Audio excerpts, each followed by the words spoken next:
Hello दोस्तों, Sam talks में आपका स्वागत है। आज के वीडियो में हम लोग देखने वाले हैं ईसीसी डिप्लोमा कोर्स के बारे में, जिसमें आपको चैप्टर 1 बता दिया गया है और ये जो है चैप्टर 2 है। तो आज हम लोग इसी के बारे में देखेंगे। इससे पहले के वीडियो में आपको पूरा इसका सिलेबस जो है बता दिया गया है। इसके अलावा आपको इसका पहला बुक जो है, इसका पहला जो बुक था पेपर, इसमें 4 पेपर है, तो पहला पेपर आपको पूरा बता दिया गया है, यानी कि आपका पहला पेपर भी खत्म हो चुका है। तो आज के वीडियो में हम लोग देखने वाले हैं इसका क्वेश्चन और आंसर, जो कि पार्ट 2 का प्रश्न और उत्तर रहेगा और ये पेपर 2 का क्वेश्चन और आंसर है। आप लोग यहाँ पर देख पा रहे होंगे, देखिए यहाँ पर ये क्या है, पत्र 2 है, यानी कि पेपर 2 है। इसमें आपको बताया जाएगा प्रसव पूर्व की आवश्यकता और देखभाल के बारे में, तो आप लोग जानते होंगे। इसके अलावा हम कुछ और भी इसमें बता दे रहे हैं, इससे कि आप अच्छी तरह से एग्जाम में लिख पाइएगा।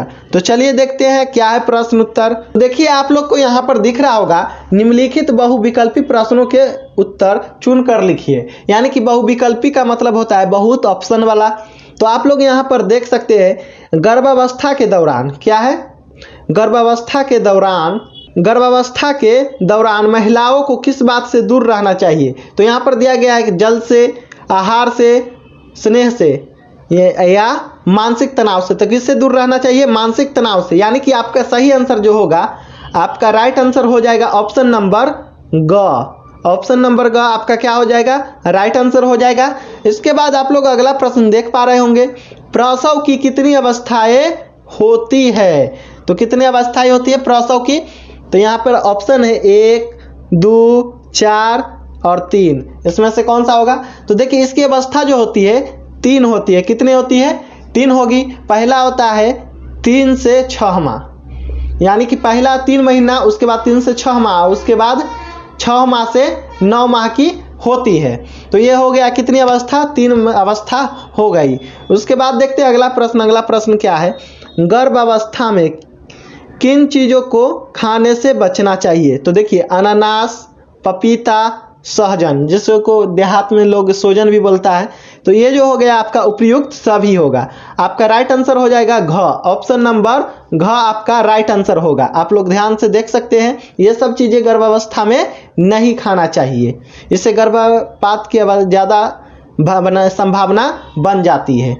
तो आप लोग यहाँ पर देख सकते हैं, इनमें से कौन सा अनुवांशिक रोग है। अनुवांशिक रोग का मतलब होता है कि एक पीढ़ी से दूसरे पीढ़ी में उसके पिता या किसी अन्य व्यक्ति से क्या हो, उसके पिता से क्या हो, ट्रांसफर हो। तो देखिए इसमें क्या होगा, बुखार नॉर्मली सबको, सिर दर्द ये भी नहीं होगा, इनमें से कोई नहीं, ये भी नहीं होगा इसका आंसर। यानी कि ऑप्शन नंबर ग आपका सही आंसर हो जाएगा। वर्ण अंधता, यानी कि इसमें क्या होगा कि किसी एक क्या होगा, रेड कलर दिखाई नहीं देता है। अगर रेड कलर उसके पिता को नहीं दिखता है तो उसके बेटे को भी नहीं दिखेगा। तो ये हो जाएगा आपका राइट आंसर, वर्ण अंधता। आप लोग देख पा रहे होंगे यहाँ पर वर्ण अंधता, यानी कि ऑप्शन नंबर ग आपका राइट आंसर होगा। उसके बाद जो प्रश्न है आप लोग देख पा रहे होंगे, इनमें से कौन सा रोग मानसिक रोग है। यानी कि मानसिक रोग इसमें से कौन हो जाएगा, खांसी नहीं, सर्दी ये भी नहीं, इनमें से कोई भी नहीं। यानी कि ऑप्शन नंबर ग आपका राइट आंसर क्या हो जाएगा, मिर्गी। मिर्गी जो है ये क्या है, मिर्गी मानसिक रोग है।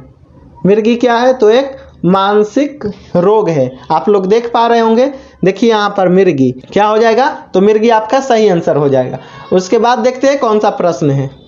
उसके बाद आप लोग देख पा रहे होंगे यहाँ पर दिया गया है अति लघुत्तरीय प्रश्न। कौन सा है, तो अति लघुत्तरीय प्रश्न है। इसमें पहला क्वेश्चन आप लोग देख पा रहे होंगे, माँ के गर्भ में संतान किस चीज से सर्वाधिक प्रभावित होता है। यानी कि जब बच्चा माँ के गर्भ में रहता है तो वह सबसे ज्यादा किस चीज से प्रभावित होता है। तो देखिए माँ का व्यवहार एवं खान पान तथा दूसरे लोगों से व्यवहार, यह बच्चों को गर्भ में ज्यादा प्रभावित करती है। माँ अच्छा खाती पीती है और गर्भ में बच्चा हमेशा प्रसन्न रहता है, तो बच्चे के उस ऊपर क्या होता है, बच्चे के ऊपर इसका सबसे ज्यादा प्रभाव पड़ेगा। तो ये हो गया आपका पहला का आंसर। उसके बाद देखिए यहाँ पर पूछा गया है, गोनोरिया बीमारी को और किस नाम से जाना जाता है। तो देखिए प्रमेह नाम से जाना जाता है। गोनोरिया बीमारी को किस नाम से, प्रमेह नाम से जाना जाता है। उसके बाद जो है आप लोग देख पा रहे होंगे, उसके बाद क्या है, तो प्रसव पूर्व विकास को प्रभावित करने वाले किसी एक कारक। तो क्या है, प्रसव पूर्व विकास को कौन सा प्रभावित करता है, तो देखिए माँ की उम्र और स्वास्थ्य है, यानी कि माँ की उम्र अच्छा रहेगा, इसके अलावा माँ की स्वास्थ्य भी अच्छा रहेगा तो ये प्रसव पूर्व को क्या करेगा, सही होगा। अब उसके अलावा अगर नहीं, उम्र कम है या स्वास्थ्य गड़बड़ी है, तो ये क्या करेगा, प्रसव पूर्व को प्रभावित, विकास को प्रभावित करेगा। ये आप लोग भी जानते हैं। इसके अलावा यहाँ पर दिया गया है पहली तिमाही के पश्चात गर्भवती महिला का वजन कितना बढ़ना चाहिए। तो देखिए पहली तिमाही के पश्चात गर्भवती महिला का वजन 2 kg बढ़ना चाहिए। कितना, 2 kg, यानी कि 2 kg बढ़ेगा। अगला प्रश्न आप लोग देख पा रहे होंगे। अगला प्रश्न जो है, विकृतांग रोग के किसी एक लक्षण को बताइए। तो देखिए कई प्रकार के बौनापन, ये क्या हो गया, विकृतांग रोग हो गया। ये सब विकृतांग रोग के क्या है, लक्षण है। इसके अलावा 6 अंगुलियां, कितनी उंगली, 6 अंगुली हो जाना, ये भी क्या है, विकृतांग रोग के लक्षण है। इसके बाद आप लोग देख सकते हैं अगले प्रश्न जो है लघुत्तरीय टाइप का प्रश्न है। इसमें पूछा गया है अनुवांशिक विकारों के किन्हीं 2 कारक को बताएं। तो आपको इसी तरह से लिखना है, अनुवांशिक विकार का पारिवारिक इतिहास हो, यानी कि किसी उसके परिवार में किसी को वह रोग हुआ रहता ही है। एक अनुवांशिक विकार वाला पूर्व बच्चा, यानी कि अगर किसी बच्चे में पहले से अनुवांशिक विकार है तो इससे भी हो सकता है। गर्भावस्था की कई एक पहचान बताइए, कोई एक पहचान बताना है। तो मासिक धर्म, महिला का क्या होता है, तो मासिक धर्म बंद हो जाता है, यानी कि मेंस्ट्रुअल साइकिल जो होता है वो क्या होता है, बंद हो जाता है। तो इसी अवस्था को, इससे क्या हम लोग पहचान सकते हैं कि महिला क्या है, प्रेग्नेंट है, या गर्भावस्था की यह पहचान। उसके बाद आप लोग देख पा रहे होंगे माँ के गर्भ में सर्वप्रथम शिशु के किस अंग का निर्माण तीव्रता से होता है, यानी कि माँ के गर्भ में शिशु का कौन सा अंग तीव्रता से बनता है। तो माता के गर्भ में शिशु के सर्वप्रथम साल में क्या, तो प्लेसेंटा का निर्माण होता है। गर्भस्थ शिशु में प्लेसेंटा की सहायता से अपना आहार माँ के शरीर से लेता है। यह एक विशेष प्रकार के उत्तक से बना होता है जिसका अन्य सिरा बच्चे से जुड़ा हुआ होता है। प्लेसेंटा गर्भावस्था के दौरान माँ के यूटेरस में विकसित होता है। चलिए देखते हैं अगले प्रश्न को। अगला प्रश्न आप लोग देख पा रहे होंगे दीर्घोत्तरीय प्रश्न है, जिसमें आपको 50 से 60 वर्ड में आंसर देना होता है। कितने वर्ड में, 50 से 60 वर्ड में। तो ये आप भी जानते हैं, बहुत सारे वीडियो में बता चुके हैं। तो देखिए यहाँ पे क्वेश्चन क्या है, क्वेश्चन आप लोग देख सकते हैं। क्या है क्वेश्चन, देखिए यहाँ पर गर्भ अवस्था के दौरान महिलाओं की देखभाल क्यों जरूरी है।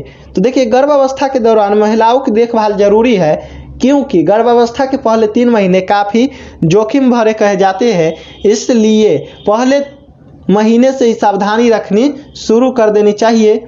इससे होने वाला बच्चा और माँ दोनों स्वस्थ रहते हैं। तनाव से दूर, क्या, तनाव से दूर। बच्चे का जन्म परिवार में खुशियां लेकर आता है, पर साथ ही उसके जन्म तक माता पिता खासकर माँ तमाम आशंकाओं और चिंताओं से जूझती रहती है। इसलिए पहली सावधानी यह है कि तनाव से दूर रहे। नशीले पदार्थ का सेवन न करे, इससे बच्चा पर बुरा असर पड़ता है, जैसे शराब, सिगरेट, खैनी, ये सब गर्भवती महिला को नहीं खाना। चलिए देखते हैं अगले प्रश्न को। तो अगला प्रश्न आप लोग देख पा रहे होंगे प्रसव की कौन कौन सी अवस्था है। तो देखिए प्रसव, भ्रूण माता के गर्भ में 9 महीने यानी कि 270 से 290 दिनों तक रहता है। इस अवधि को गर्भावस्था या प्रसव पूर्व अवधि कहते हैं, जो गर्भधारण से शुरू होकर शिशु के जन्म पर समाप्त होता है। आप लोग देख पा रहे होंगे यहाँ पर प्रथम तिमाही या प्रथम 3 महीना, इस 3 महीना का आरंभ निषेचन से होता है।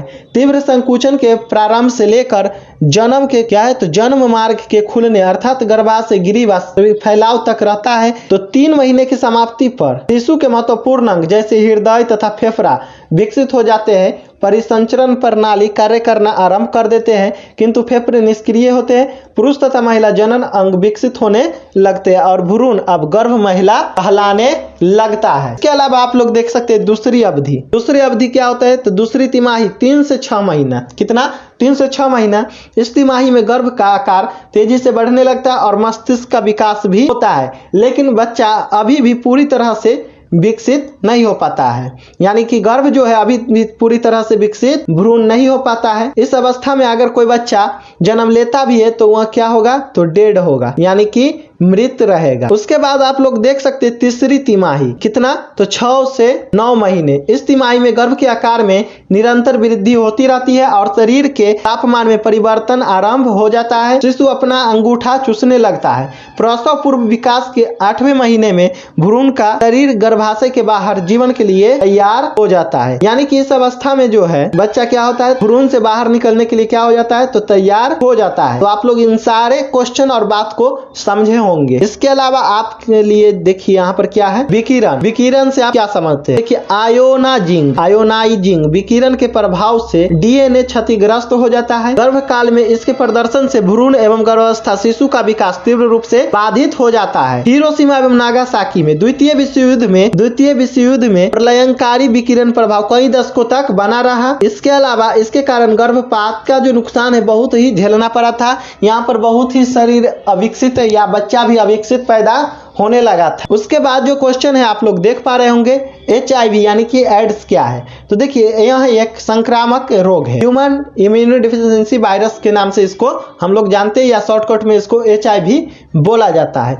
यह रोग प्रतिरोधक प्रणाली पर हमला करता है, यानी कि जो हमारे शरीर को रोगों से रक्षा करता है उसी पर जाकर यह हमला कर देता है। इससे शरीर की संक्रमण से लड़ने की क्षमता धीरे धीरे खत्म हो जाती है। HIV होने का सबसे आम कारण संक्रमित व्यक्ति के साथ यौन संबंध बनाना होता है। और यह फैलता कैसे है? तो आप किसी व्यक्ति के साथ यौन संबंध बनाइए या किसी से बात भी कर रहे हैं या आपका हाथ कटा हुआ है तो उसके जरिए भी फैल सकता है। तो चलिए देखते हैं अगले प्रश्न को। ये तो आप समझ गए होंगे। अगला क्वेश्चन आप लोग देख पा रहे होंगे, यौन संचारित रोग किसे कहते हैं? यौन संचारित रोग यानी STD एक ऐसा संक्रमण है जो किसी भी प्रकार के यौन संपर्क के दौरान फैलता है। STD को कभी कभी यौन संचारित संक्रमण यानी कि STI के रूप में भी संदर्भित यानी कि जाना जाता है, क्योंकि ये यौन गतिविधि के दौरान एक व्यक्ति से दूसरे व्यक्ति में फैलता है। क्या करता है? तो बीमारी पैदा करने वाले जीव के संचरण को शामिल करते हैं। यौन संबंध के माध्यम से फैलने वाले रोगों यानी यौन रोगों को कभी रतीज बीमारियां या गुप्त रोग भी कहा जाता है। महिलाओं में कई तरह के यौन संचारित रोग होने की संभावना हो सकती है। कुछ यौन संचारित रोग निम्नलिखित है, जैसे एड्स। ऊपर में आपको बता चुके हैं एड्स क्या होता है, तो इसके बारे में आप लिख दीजिएगा, आप इसको अच्छी तरह से जानते होंगे। एड्स जो है ये क्या होता है? तो HIV नामक विषाणु से फैलता है। यह एक यौन संचारित रोग है। किसी व्यक्ति के खून, योनि, द्रव्य या बिर्रे के दूसरे व्यक्ति के शरीर में किसी भी माध्यम से यह प्रवेश कर सकता है और यह पूरी तरह से क्या करता है? आदमी के शरीर की जो एंटीबॉडी होती है उस पे हमला करता है। अभी तक इसका कोई भी इलाज नहीं ढूंढा गया है। तो आई होप कि आप लोग समझे होंगे और पूरी बातें आपको अच्छे से समझ में आई होगी। इसके अलावा जो है आप लोग यहाँ पर क्वेश्चन देख सकते हैं। ये क्वेश्चन आपको खुद से ही बनाना है। पीलिया रोग से मानव शरीर कैसे प्रभावित होता है? इसके अलावा पीलिया रोग के कौन कौन से लक्षण हैं? तो इन दोनों क्वेश्चन को आप एक बार बनाकर देखिए।